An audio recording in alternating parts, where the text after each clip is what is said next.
观众朋友们，日本武士的脑袋都快磕破皮了。传说当中，宁可被打死也不会投降的日本武士，此时此刻正在跪地磕头，只求死神方便下手轻一点，饶他一条狗命。就是这一幕，让日本的武士道精神彻底沦为了全世界的笑柄。但他沦落到如此下场，完全是他咎由自取。因为早在1年之前，他就和死神方便有过一次交手，当时被死神方便的穿心腿法踢的是连滚带爬，哭爹喊娘，最终被踢断了5根肋骨。无可奈何之下，被强行终止了比赛。但如今时隔1年，这个小日本子工藤勇树重整旗鼓，向死神方便发起了2分挑战。像死神方面这种垃圾货色，完全就是中国人花钱包装出来的。我作为大日本帝国最强的武士，我有信心在1回合之内打死死神方便。如果做不到，我就当场切腹自尽，绝不反悔。好，观众朋友们，这场比赛是一场新仇旧账将要一并算了的中日对决。这也是双方的第2次对决了，因为在上一次1年之前死神方面曾经和这个小日本子打过一场，只不过当时对方实在是太不经打了，被死神方面的穿心腿法踢的是哭爹喊娘，连滚带爬，最终被医疗团队检查出断了5根肋骨，所以说强行终止了比赛。但这个小日本子他就是煮熟的鸭子他哪儿都软，但就嘴巴是硬的。他表示说，我要是肋骨不被踢断我肯定能打死死神方便。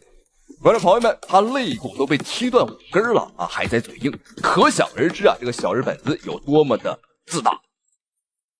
好，比赛开始了，我们看死神方面穿着红色短裤，现场的观众非常的兴奋这一下接腿涮摔很好的杀一杀对方的锐气。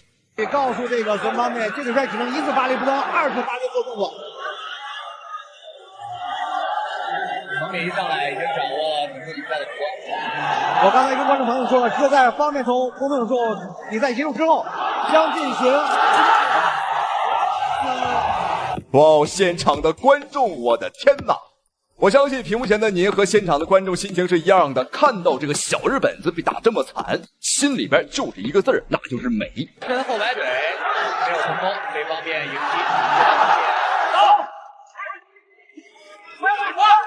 那么张立正将赢的这个伊朗的这个都有数，有一点应对乏力了。现在这个方面完全控制整场比赛这种节奏，就这局这个观众朋友们，我严重怀疑这个小日本子有受虐倾向。从比赛开始到现在，可以说他已经溃不成军全程在挨揍。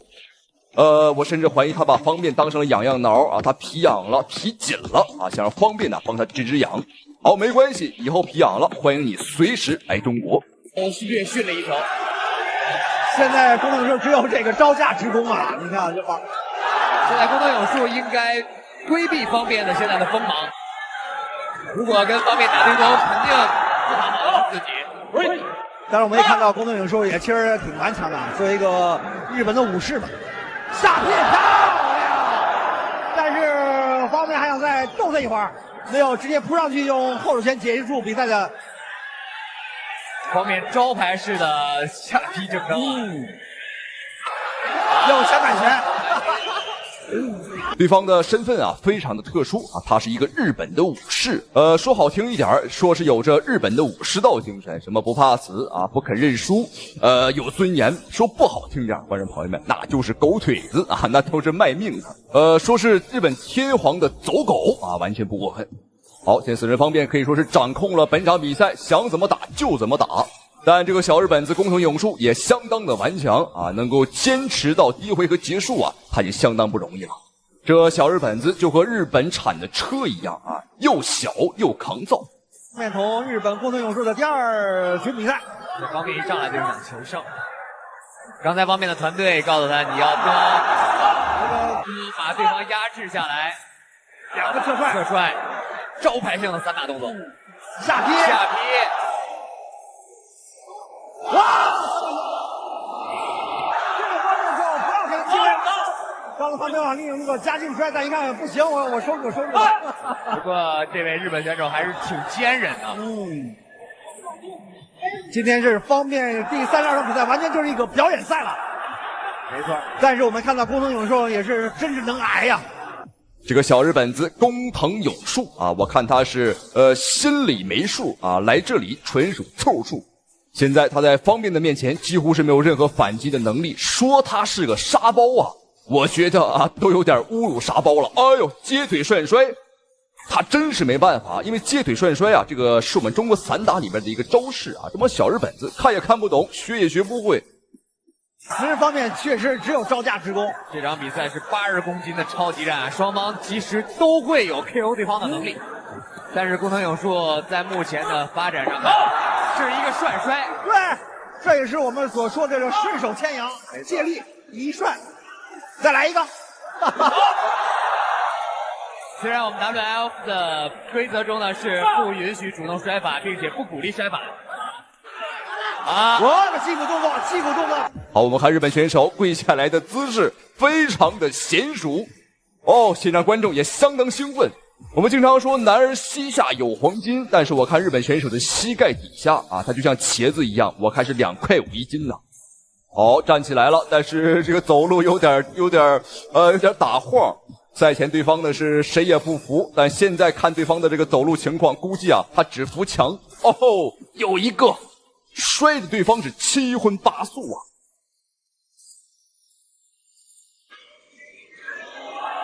方面多聪明，是吧？我又亲亲腹部，对不对？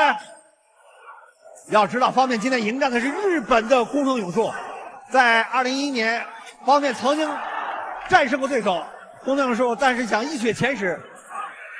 现在方面前摆拳，哇，这是第2次。我现在怀疑这个小日本子根本就不是人类啊，他就是一只蟑螂，这完全就是打不死的小强啊！无论死人方面怎么踩他啊，怎么去折磨他，他永远还能站下来。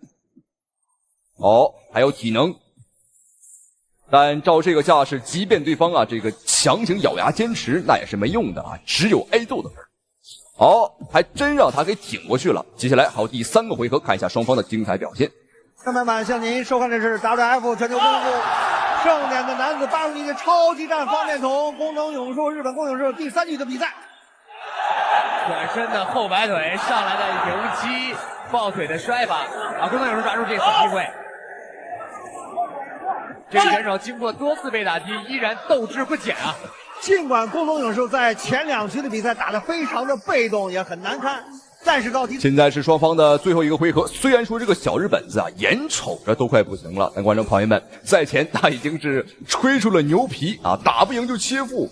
所以说啊，你宁可打死他，他应该也是不会认输的，除非死神方便在擂台上就要打死他啊，他可能会认输。好，又是一个劈挂腿。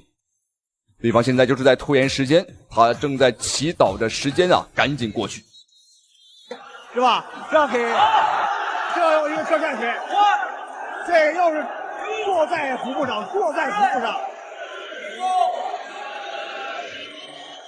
比赛结束了，比赛结束了，比赛结束，比赛结束，观众朋友们。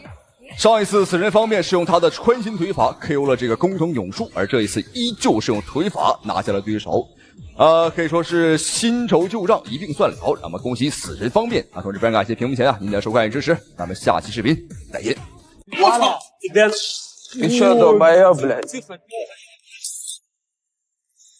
上一秒假装握手，下一秒立刻偷袭对手。这个卑鄙小人名叫法德里，这已经不是他第一次偷袭对手，他的每一次偷袭都让人防不胜防，甚至有时比赛还没开始他就已经 KO 对手。当然这让他累积了不少仇家，也被教训了很多次。而这一次他就更惨了，视频一开始被他偷袭的胡子哥再次向他发起了挑战。有了上一次的教训，这一次胡子哥以牙还牙，先发制人，先袭击了法德里。这就是走别人的路，让别人无路可走。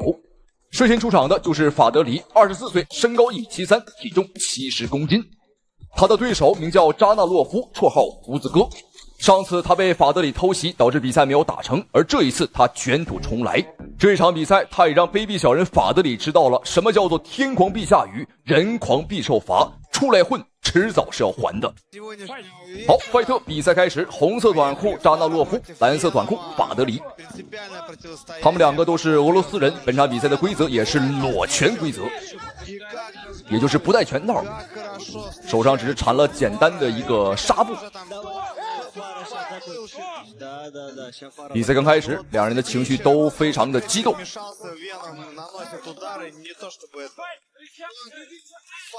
哦，转身边拳。哦，但裁判警告你不可以做转身动作。哎呦，这个其实我不太理解呀，但是我们还是要相信裁判。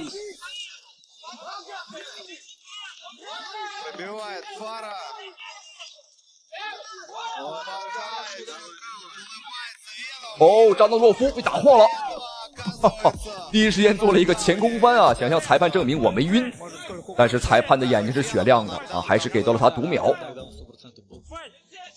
看来今天扎纳洛夫的复仇之路并没有想象当中那么顺利啊。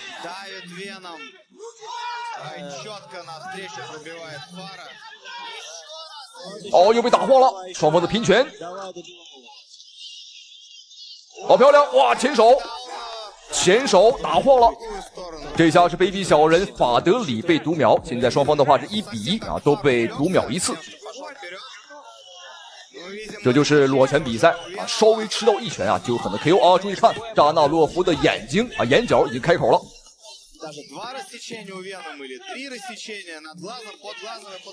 好，法德里晃了。扎纳洛夫在比赛当中呢，也频频做出挑衅动作来干扰对方的心态。哎，什么情况？裁判又一次终止了比赛。哎，给法德里读秒。他被打晕了吗？刚刚我们真是没有看到啊。法德里也表示我刚刚没晕啊，我没晕。但你说你没晕没有用啊，裁判说你晕了，那你就是晕了。好，比赛第一回合结束。哇，双方这场比赛的确是够激烈，够好看啊，从头打到尾。在第一回合的话，虽然说扎纳洛夫这边受伤了，但是呢，他在局面上来看呢，第一回合他是拿下了啊，因为读秒了法德里2次。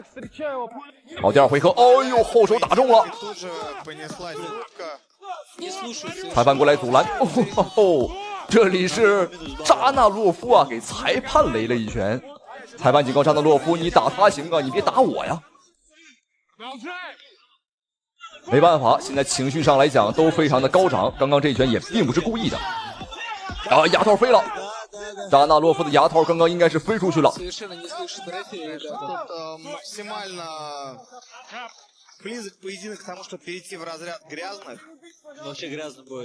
好，比赛继续，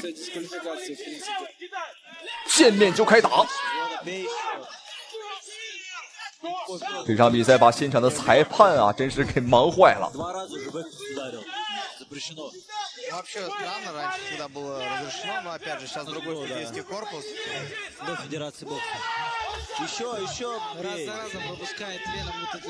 扎纳洛夫还是不断的用各种小动作来干扰对方的心态。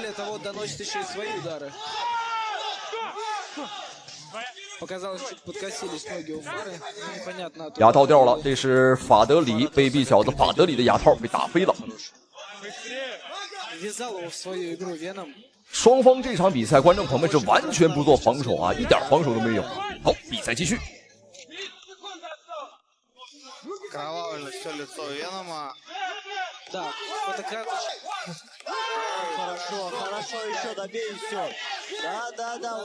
哦，慌了，卑鄙小子法德里被打慌了。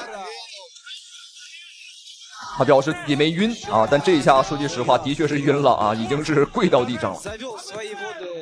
其实拳法这一块，我还真是觉得卑鄙小子法德里啊，他的拳更好，而且打得也比较准。但扎纳洛夫呢，他今天啊就是要复仇。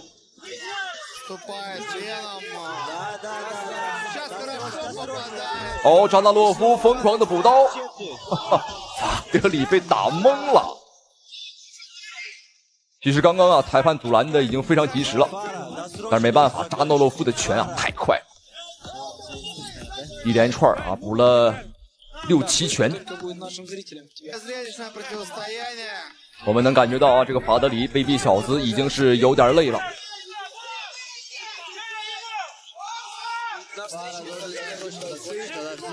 最后的5秒。哎呦，这个摇摆的前手，还真别说啊，这个卑鄙小子他的这个技术啊，的确是不错，但是很无奈啊，根本打不动啊。扎纳洛夫今天抗击打能力实在是太离谱了。好，一言不合继续开打，现在是第3个回合。晃了，步伐上法德里这个卑鄙小子已经前手倒了，还能站起来吗？软了啊！这个时候呢，走路都有些软了，但是他选择继续。我觉得他应该不会坚持太久了。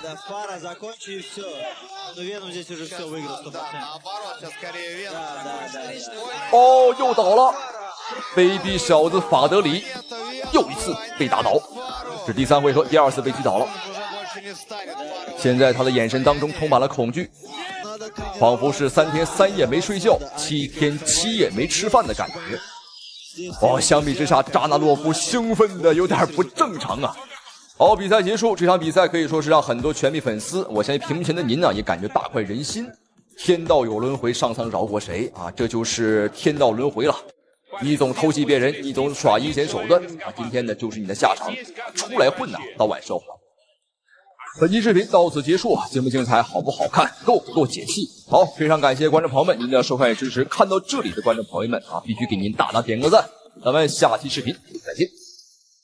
去你丫的！一把推开，冲上去就要暴揍日本选手，一旁的裁判拼了老命才将2人拉开。到底是什么原因让中国选手如此愤怒？原因是日本冠军使用违规打法，而且还接连使用2次。中国小伙疼得撕心裂肺，而他却示意自己没有犯规，竟然还单手挑衅。愤怒的中国小伙一拳爆头，将他暴打躺尸，随后一脚更是踢得他7荤8素，实在是太解气了。我们注意看视频当中正在出场的家伙，便是手段相当卑鄙，日本的 ISKA 踢拳冠军小西拓真，身高1.78米，生涯战绩19胜4负，享年29岁啊，不是今年29岁啊。小西拓真身高还真不矮，这个家伙是擂台守擂者。哎呦，这怎么还磕上了？观众朋友们，比赛没开始先磕上了。不得不讲啊，观众朋友们，这个日本选手非常有先见之明，可能知道这个擂台会是他今天的坟场啊，今天他最后的一场比赛，先给自己磕3个响头，自己给自己上坟。观众朋友们，这是前无古人，后也很难有来者了。好，我们再简单来看一下我们的中国选手，他非常的年轻，看起来样貌上非常的稚嫩，但是观众朋友们，他的实力非常强劲，因为他击败过荷兰不败天王阿尔伯特·克劳斯。相信看过拳击比赛的观众朋友们对于阿尔伯特·克劳斯这个人相当不陌生了。他击败过日本的磨砂豆，还击败过拳王波球，在中国拳坛制霸5年，但是他败在了李壮壮的手下，就是眼前这个小伙子。观众朋友您好，您现在收看的是世界顶级站立格斗赛事昆仑决这是一场70公斤级诸神之战的后备赛，李壮壮对小西拓慎。小西拓慎在日本也是一个名将啊。在这个级别里，他的成绩也非常的不错。两人是正反架。对，李壮壮是之前在冲击诸神之战的小组赛的时候，给大家留下了非常深刻的印象。我看两个人，李壮壮刚刚有个后手高扫，因为这个双方正反架站立嘛，所以这个打自己这个后侧攻击面更大。对。李壮壮他也是散打出身，这个包架相对来说稍微松一些。这场比赛的举办地点是在日本东京。没错，观众朋友们，今天我们是来踢馆的，我们不再是守擂者了，而我们是来踢馆。漂亮！哇，前手平勾。从李壮壮以往的比赛来看呢，他是一个慢热型的选手比赛节奏偏慢，一般到第2回合的后半段和第3回合才会发力。什么情况？踢裆了，非常明显，玩不起。这一脚肯定会影响到李壮壮的状态，也打断了我们的节奏啊！我敢打赌，对方是200%他是故意。整个的，之前我们看他比赛，包括今天的比赛，都是看得出来，对他确实很稳健。他往场上这一站，这个给人的这个气场还是一个老运动员的感觉哈。是的。好，我们看这个。这个低扫腿确实运用的不错。如果双方就是这种正反架的话，自己或者是对手的内侧这种大腿啊，都是暴露给对方的。是的，我们知道这个大腿的内侧呀，肌肉的防护是更薄的，对于大腿外侧来说，对，受伤容易受伤，这就是有矛有盾。这个低扫很重，非常的重。刚刚这一个低扫是把这个小西拓伸整个的身体打了一圈啊，踢了一个360度。对，哇，刚刚两个人观众朋友们几乎是同时出拳，但是李壮壮先快了对方那么一奶奶，就这么一点儿啊，就率先把对方给击倒了。这一次的读秒，好，第一回合结束，为李壮壮在第一回合奠定了非常不错的优势。当然了，刚刚这一拳呢，的确是有运气的成分，但话又说回来，运气也是实力的一部分。我们再来看一遍精彩回放，前手的速度是一样的，但是第二拳的时候，李壮壮明显要更快。好，双方这一场中日对决第二回合比赛开始，我们不要认错，黑色短裤李壮壮，而白色裤衩日本的小西拓真。我们看到小西拓伸肯定在第二局会要扳回来啊。是的，毕竟这是小西拓伸的一个主场。李壮壮要小心啊，因为这个经过一回合的休息啊，其实我相信这个选手对于体力的恢复啊，还是能够做得不错。对，因为他已经是个29岁的老将，在战略自由搏击的，对他的经验呢会很丰富。对，而且李壮壮，我们从第一局说他是散打转型的选手，他这个整个的防护架还是相对比较松一些。我们看啊，你看对方连续的拳也是命中李壮壮头部。这刚才这几拳打的也很清晰啊，很准。你像李壮壮，他就我们刚说的散打转型过来，他不是那种紧密的防护，而是想低头去抱对手。对，这个就有点危险啊。小西拓伸是得势不饶人啊，一直在追得很紧。日本选手又一次偷袭了我们中国选手李壮壮的裆部啊，这是一个典型的小日本子的特点，为了赢不择手段。观众朋友们，实际上这就是日本人的本质啊！表面上呢是毕恭毕敬、点头哈腰，让全世界都感觉他们讲文明、讲礼貌，但实际上比谁都卑鄙，就是一帮披着羊皮的狼。小心！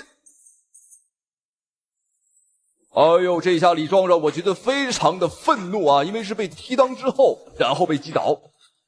踢裆呢对于李壮壮的节奏绝对是有影响的。好，大脚踹脸。希望李壮壮要稳住心态啊，不要被对方这种卑鄙的行为影响到自己。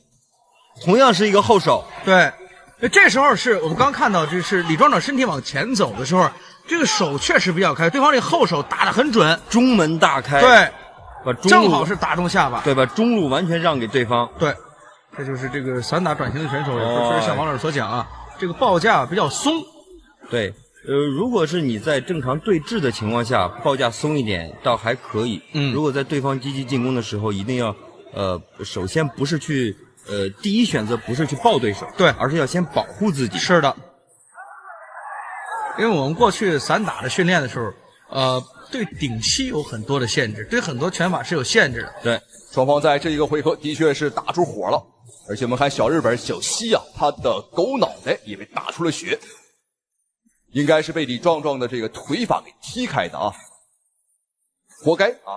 又踢裆了，但是李壮壮表示跟裁判示意，但裁判没管。好，这里是比赛第二回合结束。你怎么还高举拳头？你怎么好意思举拳头呢？很嚣张啊！踢别人的裆，搞下三滥手段，在日本人眼里竟然是引以为荣的，我真是万万没想到。这就是典型的日本人啊，知小礼而无大德。好，那现在双方的比赛来到今天的最后一个回合，看一下李壮壮能否在这个回合呢 KO 掉对手，在日本东京打出属于我们中国人的气势。这个决胜局啊，能不能再次打出火花？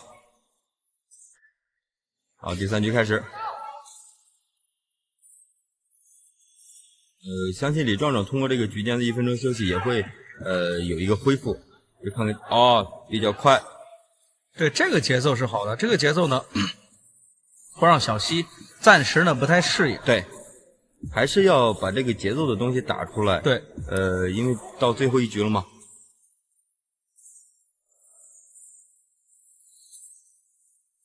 连续的刺拳。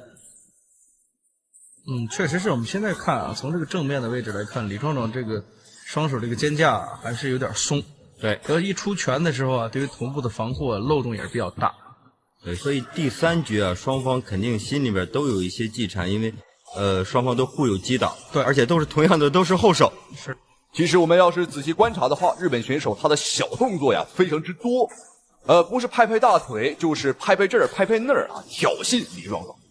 而李壮壮这个小伙呢，虽然说21岁，但他在大赛当中啊沉着冷静，非常的老练。好漂亮，擒拿手，这是我们中国散打里一个经典的招式。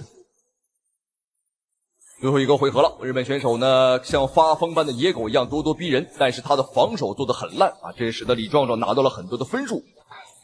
躲闪不错，李壮壮这个躲闪不错，加一个上钩。高扫高扫有击中，有击中了。哎，抓紧机会，对手有点晃啊。对，找住机会。那个高扫刚才非常的明显啊。对，李壮壮这几次躲闪做的还是不错。是的，要继续的进攻动作打准。对，哎，不要抱，不要抱，应该更多的还是做打击。你看看能不能再抓住机会。对方也是很清晰的打中。这是一个勾扫，扫的比较低。对，意图也非常明显，这个就是去摔倒方的。对，这个小西的这个后手打的也很准。一方面，就更加暴露了这个李壮壮本身这个中路的报价的时候，这个大的空档，这大的漏洞。最后的时间，双方是打起了白刃战啊，而且几乎是没有防守。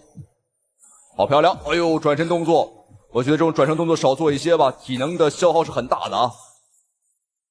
比赛马上结束，我们看一下还有没有机会产生 KO。整个的重击，这种第3局的重击的效果来说，李壮壮还是不错的。那次高扫尤其的明显啊。其实好，观众朋友们，这场3回合的大战终于结束。在第3个回合呀，双方真是都拼了啊，都是义无反顾的啊，拿出了命去打。好，最终的结果我们看，2位裁判给到李壮壮，那么恭喜李壮壮分歧判定战胜对手。我觉得这个分歧判定有点不太公正啊，应该是一致判定才对，因为李壮壮明显我们的有效打击数要大于对手，但是没关系啊，结果赢了就好了。好，比赛到此结束，咱们下期视频再见。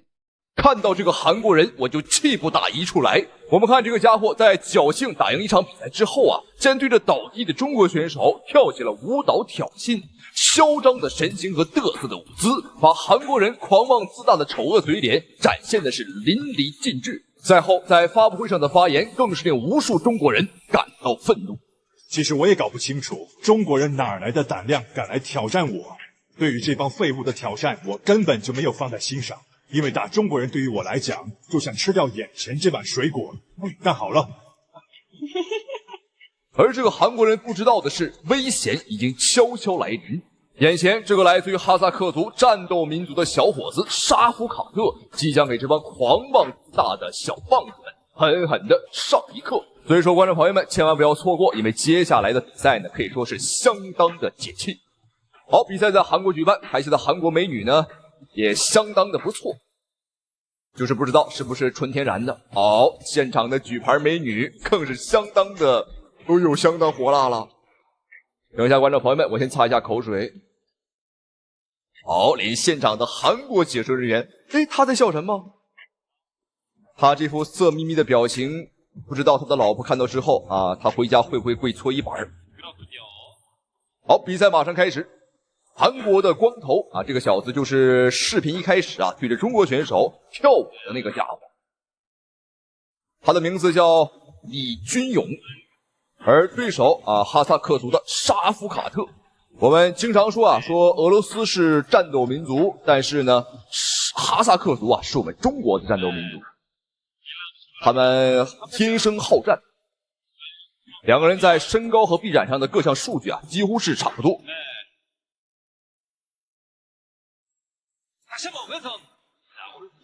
从以往的比赛来看，沙夫卡特他是一个抗击打能力极强，而且他是一个非常强力的摔跤手啊，地面实力是比较强的。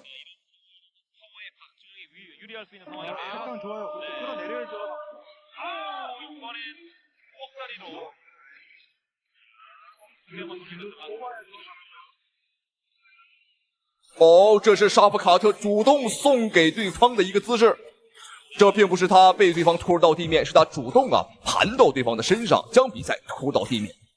看起来他现在是劣势，但实际上现在才是到了他的深水区，危险的是对手啊！哦，韩国棒子危险了啊！不是韩国选手危险了，这个是一个手臂十字固，断头台。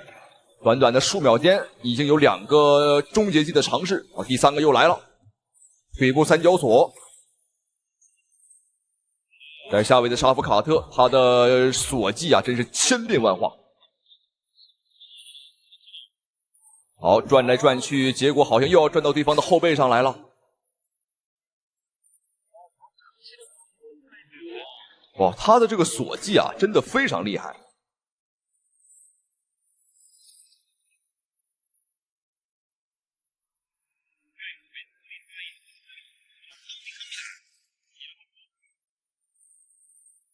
这边沙夫卡特在下位一不小心啊，踢到了韩国选手的裤裆，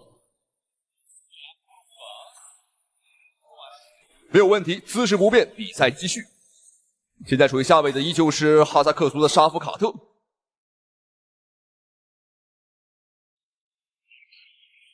我最近也发现了，这个韩国人啊，的确是很厉害啊，这个什么都是韩国人发明的，孔圣子韩国人的啊，屈原啊韩国人的，这个孔明啊，诸葛亮韩国人的，孙悟空韩国人的。我觉得孙悟空观众朋友们还真是韩国的，为什么呢？因为孙悟空啊，他使棒子呀，这个啊，我觉得是这个情有可原。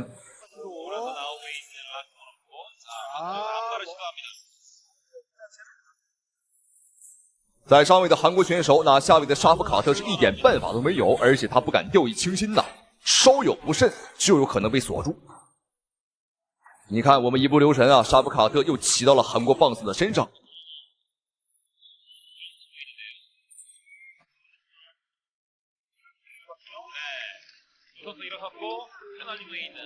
除了锁技比较强以外啊，沙夫卡特还有一个点，就是他的抗击打能力啊，强的离谱啊。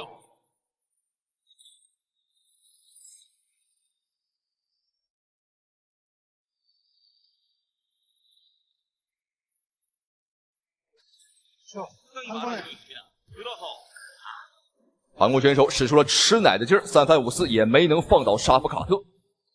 而这一下，我感觉呢是沙夫卡特自己啊想把比赛拖到地面啊，自己情愿倒下。可以说，就目前来看，只要他想啊，他就可以不倒。好，第一回合比赛结束。好，不浪费时间，第二回合比赛继续。